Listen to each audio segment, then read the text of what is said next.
Vous voyez comment c'est dur d'être supporter du Real Madrid en ce moment? Dans un match où aujourd'hui, dès le départ, les joueurs ont montré de l'envie sur le terrain, on sentait vraiment qu'ils avaient envie d'en découdre, surtout son ballon, faut les voir courir. Et ça, c'était vraiment donneur d'espoir parce qu'on se disait qu'enfin les joueurs, ils ont compris. On est resté dans ça, Kylian Mbappé a marqué le premier but, un magnifique but en plus de ça. Malgré que lorsqu'on avait le ballon dans les pieds, c'était toujours le même problème habituel face au bloc bas. C'est-à-dire qu'on est là, on fait des passes entre nous, voilà, devant la surface. Mais pour créer des occasions là, c'était toujours compliqué. Heureusement que Kylian Mbappé nous a délivré. Et malheureusement, juste après le but de Kylian Mbappé, on est retombé dans nos travers. Alaves a commencé à réussir à sortir de leur camp petit à petit. Alors qu'avant le but de Kylian Mbappé, ils avaient beaucoup de mal à ressortir leur ballon. Franchement, je comprends pas. C'est là même Xabi Alonso a commencé à s'inquiéter parce qu'il sentait la douille venir. Et effectivement, la douille est arrivée. Alaves en deuxième mi-temps, ils ont égalisé. L'égalisation vient d'un magnifique centre en plus de ça. Juste après le centre, notre défense se fait avoir par un joueur qui venait de rentrer il y a même pas 2 minutes. Il y a même pas 2 minutes. Regardez comment Rudiger se fait avoir. C'est lui qui couvre le hors-jeu. Ça fait 2 matchs d'affilée où on se prend des buts à cause de lui. Même le petit Valdépéñas qui joue son premier match, regardez comment il a essayé de jouer le piège du hors-jeu. Et Rudiger était tellement perturbé, tactiquement parlant, ce gars-là même,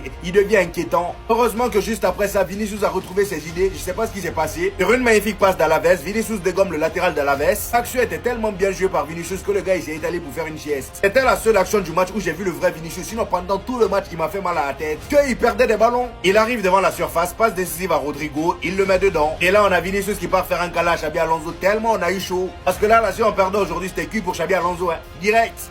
Purge! Purge!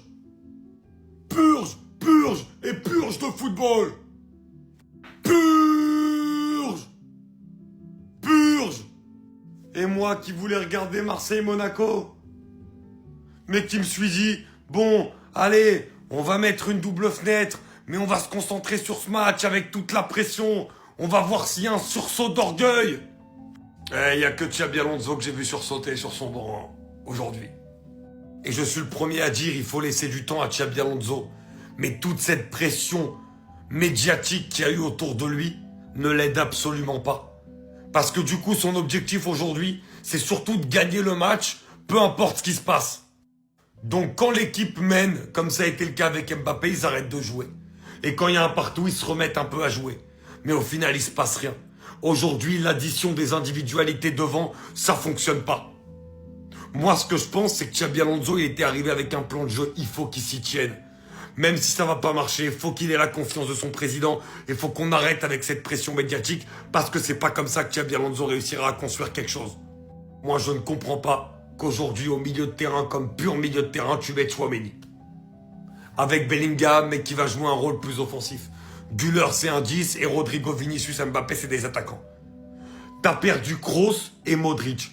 Essaie de regagner quelque chose avec un gros milieu de terrain. Avec un milieu de terrain costaud. Avec 3 mecs solides. Bellingham dans le milieu, Tchouaméni devant la défense, et à la limite un Kamavinga.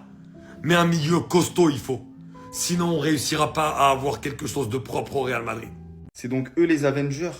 C'est donc eux le quatuor qui devait faire trembler l'Europe, nous faire gagner des Ligues des Champions, des Ligas, des trophées. On est sur le pire Real Madrid de l'histoire. Il n'y a aucun goût, aucune saveur. Aujourd'hui, je vais parler comme si on était un petit club. Parce que c'est ce qu'on est. Un petit club qui se fait dominer, laver les fesses par Alaves. Avec une seule envie, c'est que le match se termine et qu'on ait les 3 points. Parce que le plus important là, vraiment, c'est les 3 points, rien d'autre. Et je vous le jure, hein, mais ce milieu de terrain, Arda Güler, Tchouaméni, Bellingham, c'est le pire milieu de terrain qu'on ait eu de l'histoire du Real Madrid, je pense. Ils ont pas de goût, ils sont fades, ils proposent rien.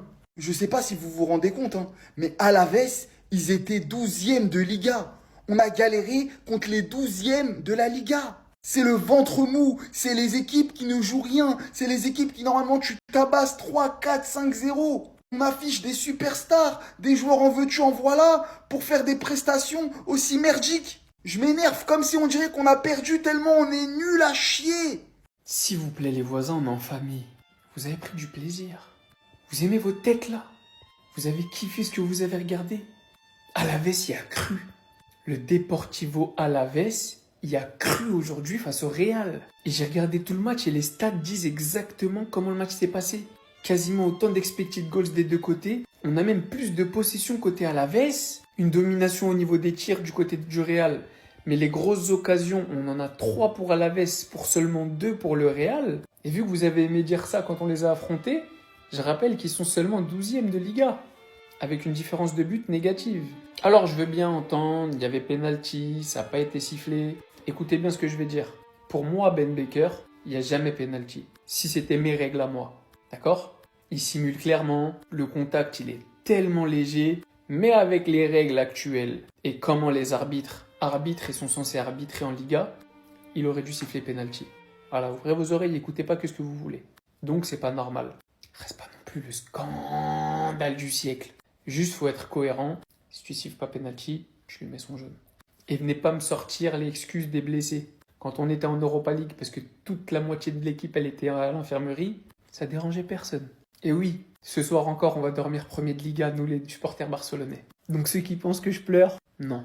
Je suis juste un humain qui aime le foot, qui regarde beaucoup de matchs, quasiment tous ceux du Real, pour mon contenu. Et ça commence à faire un petit bout de temps que je prends pas de plaisir dans les matchs du Real. Donc je vous le demande sincèrement. Est-ce que vous prenez du plaisir à allumer vos télés sur le Real de Xabi Alonso comme il vous l'avait vendu? Les victoires c'est bien, hein. On retient que ça. Je vous jure qu'on retient leur contenu un petit peu. Je vous jure que la manière de jouer, on s'en fout pas. Vous le savez. Vous prenez pas de plaisir.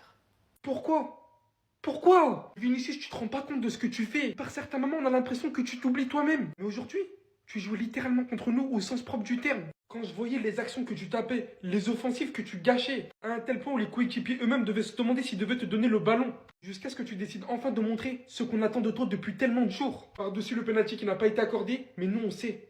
Nous on sait que normalement, à la fin de ce match-là, Vinicius contribuait à 2 buts. On sait que c'était toi qui aurais permis au Real Madrid de venir tuer le match. Mais on comprend pas au final cette inconstance, cette irrégularité. Parce que quand tu décides enfin de faire ce qu'on attend de toi sur le côté gauche, tout est tellement incroyable. Tout devient tellement plus simple. Dans ce collectif qui, pour l'instant, n'est pas incroyable. Mais on sait au moins que quand toi t'es en forme, tu arrives à nous amener 1-2 buts par match. Et aujourd'hui d'ailleurs ça a été pour le frérot, Rodrigo, qui lui aussi marque pour une deuxième fois consécutive.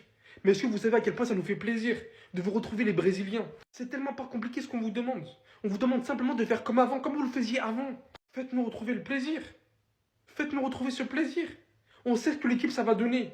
Le job il a été fait. 13 puntos, c'est tout ce qu'on va retenir de ce match piteux entre le Real Madrid et le Deportivo Alavés.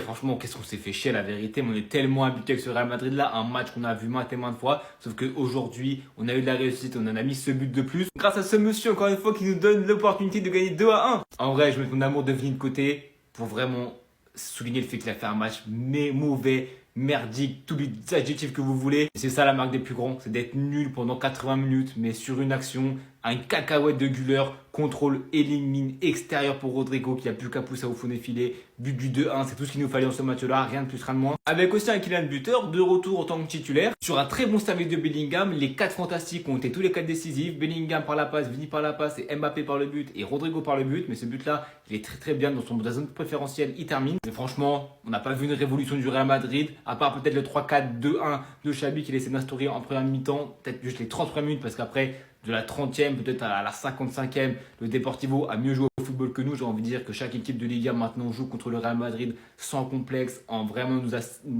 nous assigner très haut, en posant le jeu, en jouant au football, en nous pressant haut. On n'envoie que des ballons devant, on n'arrive pas à créer du jeu. Avec Rudiger, c'est tellement compliqué qu'il n'arrive même pas à s'aligner, qu'on prend ce but-là sur un joueur qui touche au premier ballon parce que tu n'arrives pas à t'aligner et que tu laisses trop d'espace sur le pressing. Pourtant, c'est pas faute d'avoir essayé par Xabi. Valdebebas aujourd'hui titulaire, le jeune de la Castille, a fait un match vraiment intéressant et en doublure, il sera intéressant. On a vu que le sont des complexions. Au début, c'était toujours des appuis remises, mais au fil des matchs, des minutes, il a commencé à se délier, à prendre la profondeur, centrer, etc. Même défensivement, il a été plutôt bon. Donc franchement, pour un jeune de la Castilla, c'est une belle réussite aujourd'hui. Souligner évidemment Rodrigo, son but, il va lui donner en confiance. 2 buts sur les 2 derniers matchs.